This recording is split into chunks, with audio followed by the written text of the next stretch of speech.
नमस्कार बच्चों, सभी को सुप्रभात। 7th क्लास हिंदी की कक्षा में आपका स्वागत है। बच्चों, आज मैं आपको हिंदी की किताब वसंत भाग 2 का पाठ 10 पढ़ाने जा रही हूँ, जिसका शीर्षक है अपूर्व अनुभव।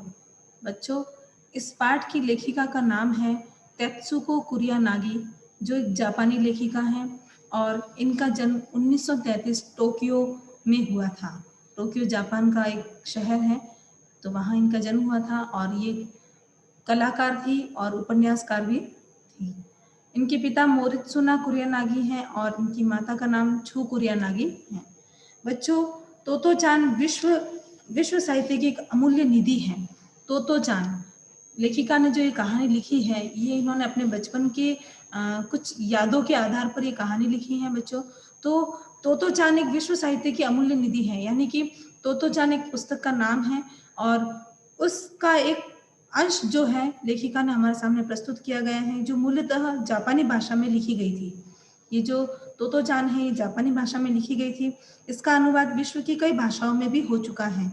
यह एक ऐसी अद्भुत पाठशाला है, एक ऐसी अद्भुत पाठशाला और उसमें पढ़ने वाले बच्चों की कहानी है, जिनके लिए रेल के डब्बे तो कक्षाएं थी और गहरी जड़ों वाले जो बड़े बड़े पेड़ होते, बड़ी बड़ी शाखाओं वाले पेड़ होते हैं, उन उन पेड़ जो वो बड़े बड़ी शाखा वाले जो पेड़ थे, वो उनकी पाठशाला के गेट थे, यानी दरवाजा थे, उनकी स्कूल के दरवाजा थे।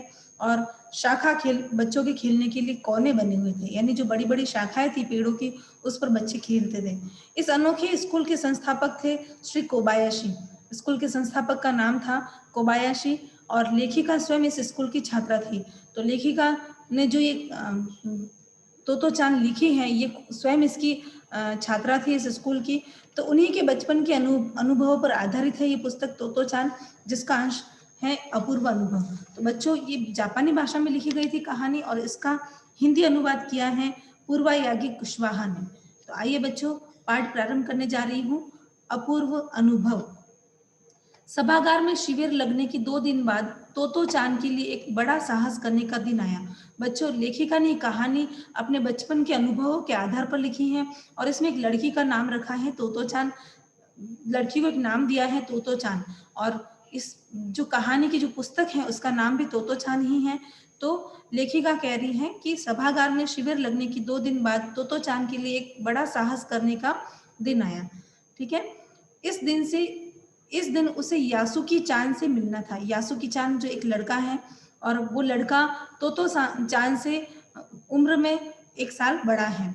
इस भेद का पता न तो तोतो चान के माता पिता को था और न ही यासुकी चान की। उसने यासुकी चान को अपने पेड़ पर चढ़ने का न्योता दिया था। बच्चों, आज सभागार में शिविर लगा था और उसके 2 दिन बाद तोतो चान के लिए बहुत ही बड़ा साहस करने का दिन था और जो काम वो करने जा रही थी, वो काम न तो तोतो चान के माता पिता जानते थे और न ही यासुकी चान के माता पिता जानते थे, क्योंकि आज वो दिन था कि इस दिन यासुकी चान को तोतो चान एक पेड़ पर चढ़ाने वाली थी। ठीक है, उसने अपने पेड़ पर चढ़ने का उसे न्योता दिया था। तोमोए में हर एक बच्चा बाघ के एक तोमोए एक जगह का नाम है, शहर का नाम है। तोमोए में हर एक बच्चा बाघ के एक पेड़ को अपने खुद के चढ़ने का पेड़ मानता था। तोतो चान का पेड़ मैदान के बाहरी हिस्से में कुहोन बुत्सु जाने वाली सड़क के पास था। कुहोन बुत्सु एक जगह का नाम है। बड़ा सा पेड़ था, चढ़ने जाओ तो पैर फिसल फिसल जाते थे। ठीक है ना, सब बच्चों के अलग अलग पेड़ थे, हर पेड़ पर एक बच्चा चढ़ता था और दूसरा बच्चा यदि उस पेड़ पर चढ़ने की कोशिश करता तो उससे पहले जिसका वो पेड़ होता था उससे इजाजत लेनी पड़ती थी। तो तोतो चान का जो पेड़ था वो मैदान के बाहर था और बाहरी हिस्से में था और कुहोन बुत्सु जाने वाली जो सड़क थी उसके किनारे पर था और उसका पेड़ इतना बड़ा था कि उस पर चढ़ो तो पैर फिसल जाते थे, बार बार फिसल जाते थे। पर ठीक से चढ़ने पर जमीन से कोई 6 फुट की ऊंचाई पर द्विशाखा पर पहुंचा जाता था और यदि ठीक से चढ़ा जाता, संभल कर चढ़ा जाता, तो पेड़ की ऊंचाई 6 फुट थी और उसके ऊपर द्विशाखा पर पहुंचा जाता था। यानी जब अच्छे से चढ़ते थे तो 6 फीट की ऊंचाई पर 2 शाखाएं बनी थी। द्विशाखा यानी 2 शाखाएं थी, उस पर अच्छे से पहुंचा जा सकता था। बिल्कुल किसी झूले सी आरामदेह जगह थी। आरामदेह है यानी आराम देने वाली। तोतो चान अक्सर खाने की छुट्टी के समय स्कूल के बाद ऊपर चढ़ी मिलती थी। जब भी खाने की अपने यहाँ भी स्कूल में इंटरवल होती, तो वैसे ही उनके भी खाने की इंटरवल होती थी। उस समय तोतो चान हमेशा अपने पेड़ पर चढ़ी हुई मिलती थी। स्कूल के बाद भी उसके ऊपर भी, और जब खाने के समय भी वो उसके ऊपर होती थी, और स्कूल की छुट्टी हो जाती थी तो उसके बाद भी वो उसके ऊपर ही चढ़ी मिलती थी। वहां से वह सामने दूर तक आकाश को या नीचे सड़क पर चढ़ते लोगों को देखा करती थी, और उसके ऊपर से ऊपर बैठकर वह दूर तक आकाश को भी देख सकती थी और नीचे चलने वाले लोगों को भी आराम से देख सकती थी। बच्चे अपने अपने पेड़ को निजी संपत्ति मानते थे। निजी यानी अपनी स्वयं की, खुद की जो संपत्ति होती है उसे, ठीक है ना। तो सभी बच्चे पेड़ को अपनी निजी संपत्ति मानते थे। किसी दूसरे के पेड़ पर चढ़ना हो तो उससे पहले पूरी शिष्टता यानी सभ्यता से, माफ कीजिए क्या मैं अंदर आ जाऊं, पूछना पड़ता था। मैंने आपको पहले ही बता दिया है कि हर पेड़ को हर बच्चा अपना अपनी अपनी अपनी संपत्ति मानता था। वो स्वयं अपना पेड़ मानते थे, और यदि उस पर दूसरा बच्चा चढ़ेगा, उसको चढ़ना है, तो जिसका वो पेड़ है उससे अनुमति मांगनी पड़ेगी, बिल्कुल सभ्यता से, कि माफ कीजिएगा क्या मैं अंदर आ सकता हूँ। इस तरह से उससे पूछना पड़ता था, इजाजत लेनी पड़ती थी। यासुकी चान को पोलियो था। बच्चों, प्रश्न बनता है बहुत ही छोटा, यासुकी चान को कौन सी बीमारी थी, तो आप लिखेंगे पोलियो। इसीलिए वह न तो किसी पेड़ पर चढ़ पाता था और न किसी पेड़ को निजी संपत्ति मानता था। तो पोलियो होने के कारण उसका एक पैर और एक हाथ में भी उसको पोलियो था, ठीक है ना। तो वो आसानी से नहीं चढ़ पाता था, और इसलिए वह किसी भी पेड़ को अपनी निजी संपत्ति नहीं मानता था, क्योंकि उससे चढ़ा भी नहीं जाता था, एक पैर से वो पोलियोग्रस्त था इसलिए।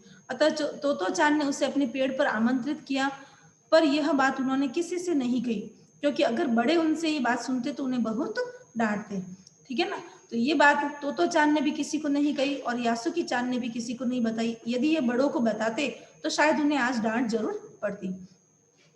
अब देखिए बच्चों, जिस दिन वह तोतो चान यासुकी चान को पेड़ पर चढ़ाने वाली थी, उस दिन वह घर से निकल रही थी।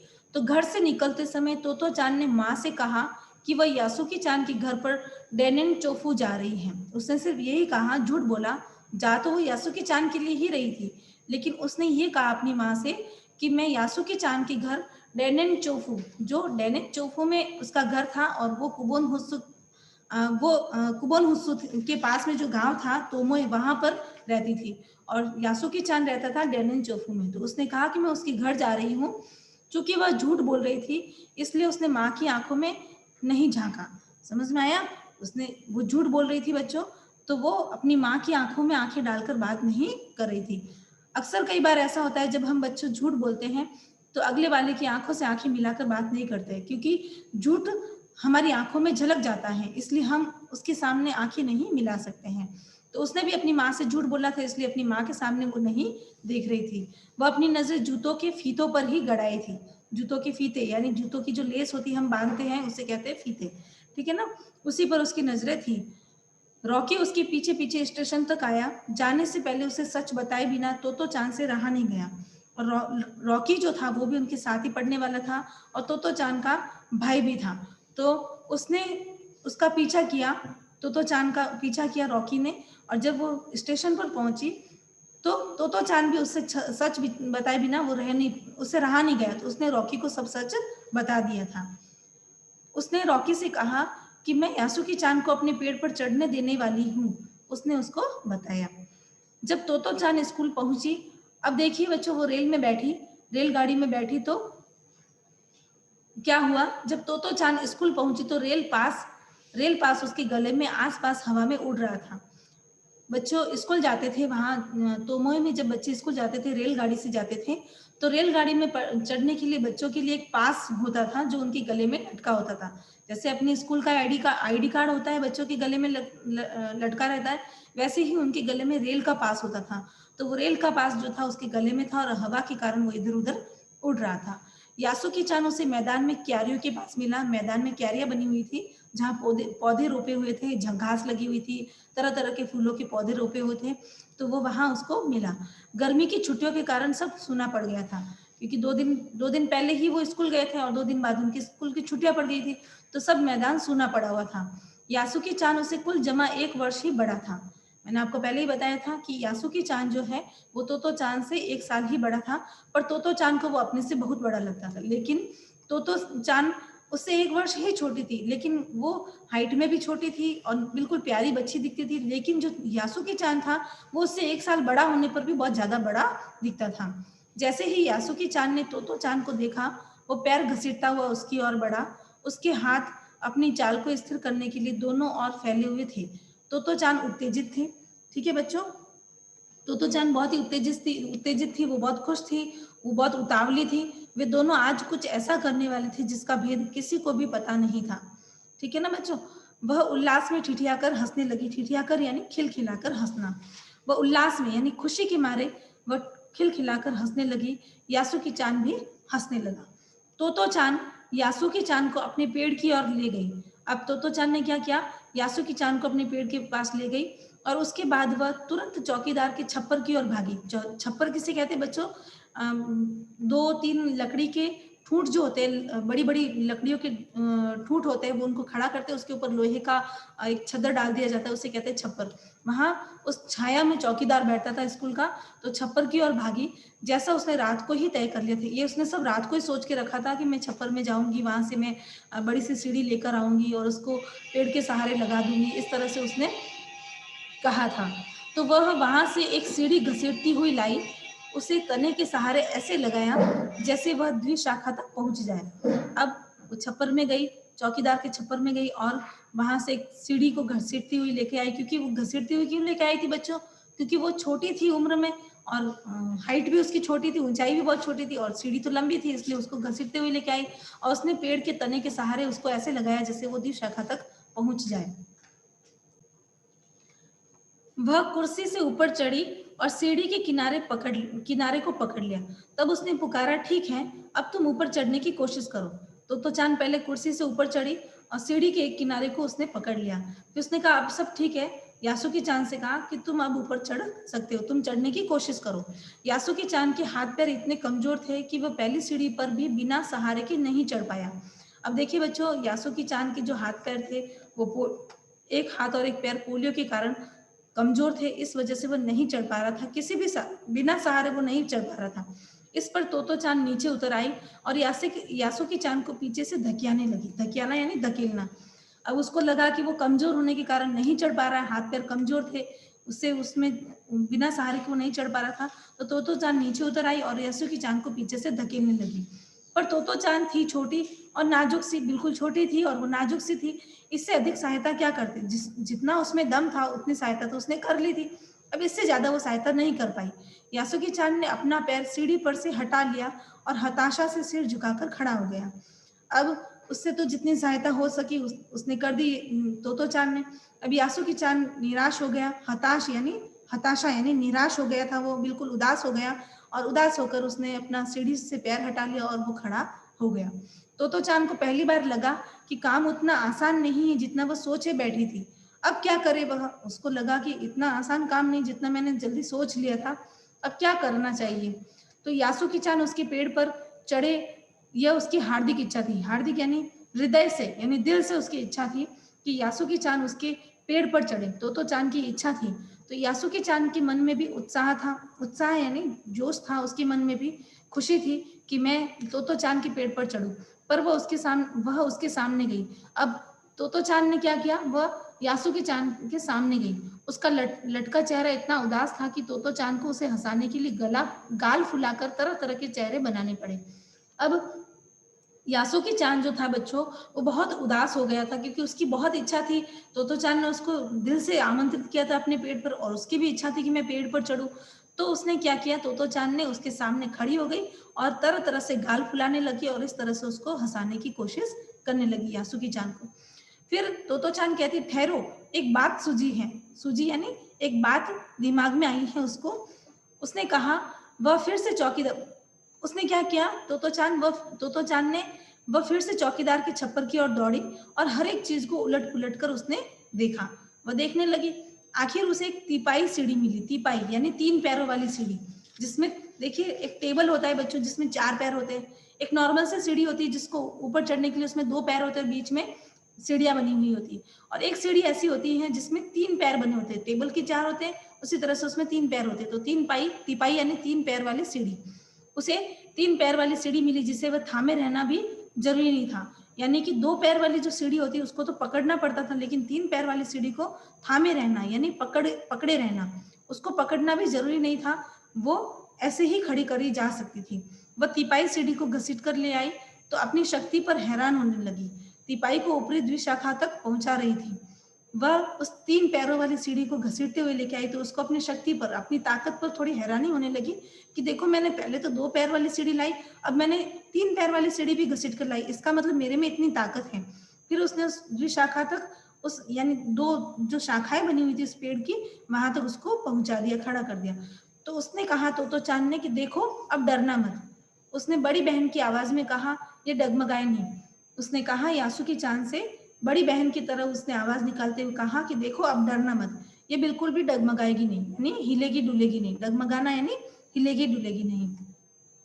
यासुकी चांद ने घबरा कर तिपाई सीढ़ी और पसीने से तरबतर तोतो चांद की ओर देखा। उसने भी घबरा कर 3 पैर वाली सीढ़ी की ओर देखा और पसीने से तरबतर यानी पसीने से भीगी हुई तोतो चांद की ओर देखा। उसे भी काफी पसीना आ रहा था, यासुकी चांद को भी पसीना आ रहा था क्योंकि धूप थी उस समय। उसने पेड़ की ओर देखा, तब निश्चय के साथ पाँव उठाकर पहली सीढ़ी पर रखा। उसने सीढ़ी की ओर देखा और पेड़ की ओर देखा, फिर उसने अपने पैर को धीरे धीरे उठाकर सीढ़ी पर रखा। उन दोनों को ये बिल्कुल भी पता नहीं चला कि कितना समय यासुकी चांद को ऊपर चढ़ने में लगेगा। उनको ये पता नहीं था कि यासुकी चांद कमजोर है, तो तोतो चांद को भी पता नहीं था और यासुकी को भी पता नहीं था कि हमें कितना टाइम इसको ऊपर चढ़ाने में लगेगा। सूरज का ताप उन पर पड़ रहा था, पर दोनों का ध्यान यासुकी चांद के ऊपर तक पहुंचने में रमा था। रमा यानी मिला हुआ था, मतलब सूरज का ताप यानी धूप बहुत तेज पड़ रही थी, लेकिन दोनों का ध्यान उसमें था। यासुकी का ध्यान ऊपर चढ़ने में था और तोतो चांद का ध्यान था उसको ऊपर चढ़ाने में। तोतो चांद नीचे से उसका एक एक पैर सीढ़ी पर धरने में मदद कर रही थी। अपने सिर से वह उसके पिछले हिस्से को भी स्थिर कर रही थी। यासुकी चांद पूरी शक्ति के साथ जूझ रहा था यानी संघर्ष कर रहा था। जूझना यानी संघर्ष करना, जूझ रहा था और आखिर वह ऊपर पहुंच गया। यासुकी चांद भी अपनी शक्ति के साथ संघर्ष करते हुए वह ऊपर पहुंच गया। हुर्रे, एकदम से तोतो चांद ने कहा कि हुर्रे, मतलब खुशी में हम कहते हैं अरे मजा आ गया, इस तरह से उसने भी कहा। पर उसे अचानक सारी मेहनत बेकार लगने लगी। तोतो चांद तो सीढ़ी पर से छलांग लगाकर द्विशाखा पर पहुंच गई, पर यासुकी चांद को सीढ़ी से पेड़ पर लाने की हर कोशिश बेकार रही। अब सारी मेहनत बेकार लगने लगी क्योंकि तोतो चांद तो एकदम से उछलकर उस शाखा पर बैठ गई, लेकिन यासुकी चांद को कैसे बिठाए पेड़ पर, तो उसको सारी मेहनत बेकार लगने लगी। यासुकी चांद सीढ़ी थामे तोतो चांद की ओर ताकने लगा। अब यासुकी चांद क्या कर रहा था, सीढ़ी को पकड़े हुए उस सीढ़ी के अंतिम पैर पर वो खड़ा, अंतिम सीढ़ी पर वो खड़ा है और उसको देखने लगा। तोतो चांद की रुलाई छूटने लगी। रुलाई यानी कई बार होता है ना, हमें कोई चीज नहीं मिलती तो हम थोड़ा रोने जैसे हो जाते हैं, मन उदास हो जाता है, तो उसकी रुलाई छूटने लगी, मतलब वो रोने ही वाली थी। तो उसने चाहा था कि यासुकी चांद को अपने पेड़ पर आमंत्रित कर तमाम नई नई चीजें दिखाएं, तमाम यानी सारी। उसने सोचा था तो चांद ने कि उसको अपने पेड़ पर आमंत्रित करके बुलाकर सारी नई नई चीजें उसको दिखाऊं पेड़ पर से बैठकर। पर वह रोई नहीं, उसने हिम्मत नहीं हारी। उसे डर था कि उसके रोने पर यासुकी चांद भी रो पड़ेगा। उसको इस बात का भी डर था कि यदि मैं रो गई तो यासुकी चांद भी मुझे देखकर रोने लगेगा। उसने यासुकी चांद का पोलियो से पिचकी और अकड़ी अंगुलियों वाला हाथ अपने हाथ में थाम लिया।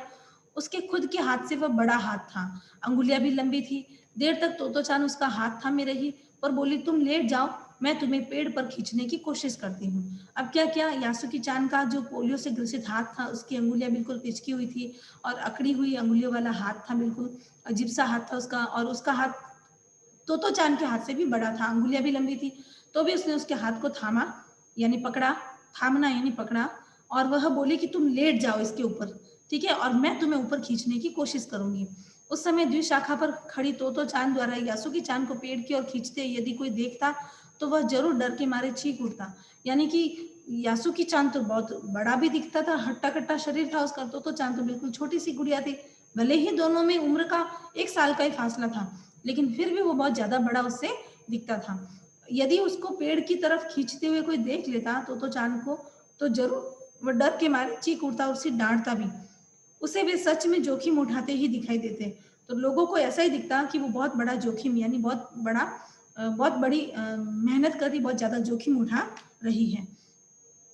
पर यासुकी चांद को तोतो चांद पर पूरा भरोसा था और वह खुद भी यासुकी चांद के लिए भारी खतरा उठा रही थी। लेकिन यासुकी चांद को तोतो चांद पर पूरा भरोसा था कि वह मुझे जरूर ऊपर तक खींच लेगी, लेकिन वो उसके लिए खतरा तो उठा ही रही थी। अपने नन्हे नन्हे हाथों से वह पूरी ताकत से यासुकी चान को खींचने लगी।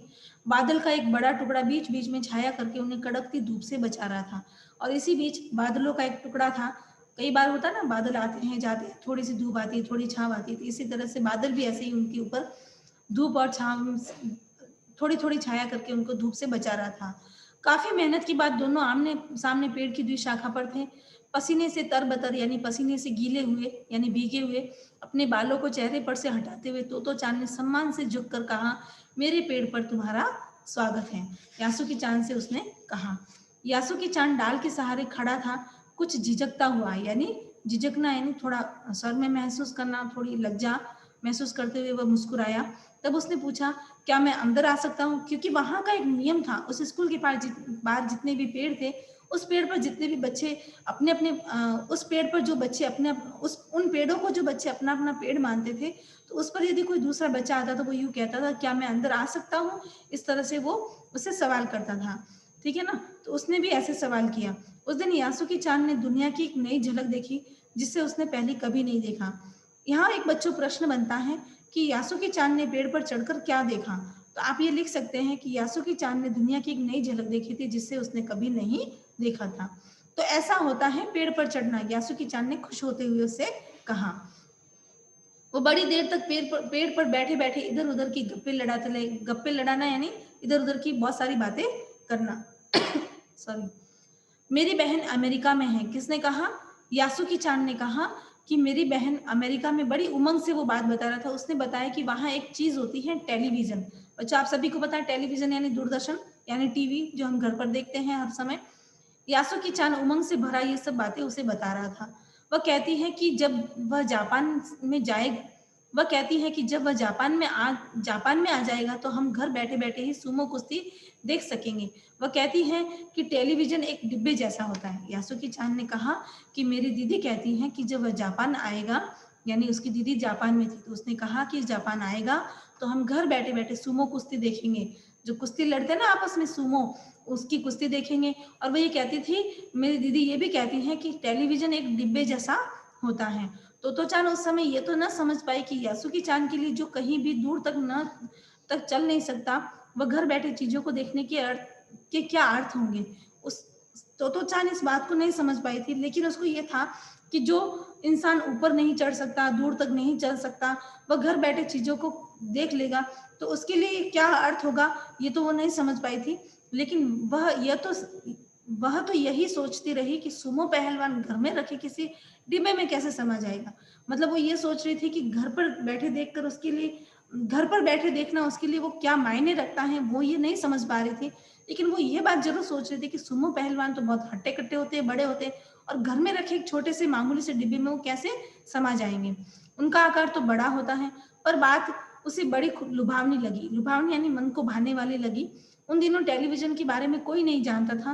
पहले पहले यासुकी चान ने ही तो चान को उसके बारे में बताया था। पेड़ मानो गीत गा रहे थे और दोनों बेहद खुश थे। ऐसा वातावरण लग रहा था, लेखिका बता रही है कि उस समय ऐसा लग रहा था कि पेड़ पेड़ आपस में गीत गा रहे थे और यासुकी चान और तो चान आपस में बहुत खुश थे। यासुकी चान के लिए पेड़ पर चढ़ने का ये पहला और अंतिम मौका था, क्योंकि बच्चों पेड़ पर आज तो चान ने उसको चढ़ने के लिए अवसर दिया था। क्योंकि आज के बाद यदि वह चढ़ाती तो हो सकता है वहां कोई और देख सकता था, और बार बार घर से बाहर इस तरह से निकलना उनके बस की बात नहीं थी। इसलिए यासुकी चान के लिए ये पेड़ पर चढ़ने का ये अंतिम और पहला मौका था। तो बच्चों, ये पाठ इधर ही समाप्त होता है। सभी को धन्यवाद।